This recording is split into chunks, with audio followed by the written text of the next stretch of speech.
Hello guys, আমি Ipsita. Welcome back to Ipsi's blog. তো সকাল সকাল অনেক এনার্জি দিয়ে দিনটা স্টার্ট করেছিলাম, বাট আনফর্চুনেটলি আমার শরীরে অত এনার্জি ছিল না, কারণ আমি সারাদিন সকাল থেকে না খেয়ে আছি।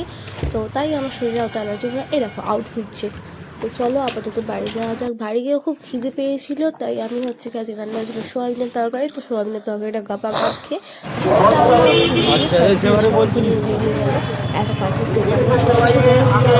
রোল চিকেন রোল নিয়ে এলো। তো এই চিকেন রোল আর এই হচ্ছে আর নিয়ে গেল চিকেন রোলটা খেতে বাট কপালে আমার এত না ভাই নেই, কারণ স্কুল আমাকে ক্লাস চিকেন রোলটা ছুটি। খেতে খেতে দোকানে দুটো আসতে হলো। সামলাতেই দোকানে একটা একজন সময় কাস্টমার পেরিয়ে এসছে, মা পড়েছে, আমার ভাইয়ের জন্য আর তাই ফোন বেছে করলো। নিয়েছে তো হোম তাও স্কুলিং। তাড়াতাড়ি আমি আর দোকানে যদি এলাম। তো দোকানে এসে কাজে দিয়ে নিলাম। এই বাজারের ব্যাগ নিয়ে আমি ব্যাগ কিনলাম হচ্ছে বাকে আনতে। মা আজকে কলকাতায় গেছে, ওই মা আমাকে কিনে দিল। মা বললো এত কষ্ট করে সো গাইস, এই এখন আমি বাড়ি এসে ফ্রেশ ট্রেশ সব কিছু চেঞ্জ করে নিলাম। তো চলো টাটা।